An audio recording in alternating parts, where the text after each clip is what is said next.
So, rib eye. Sir, curious lang ako, ba't tinawag siyang rib eye?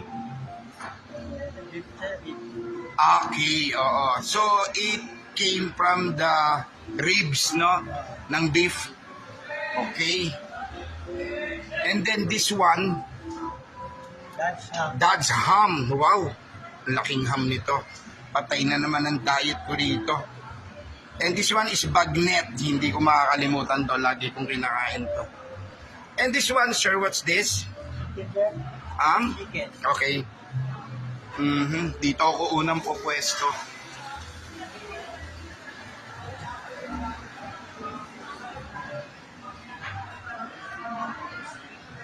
See? Yun ang una natin pupwestohan mamaya. Ayun, nagkakagulo na ang family. Woo!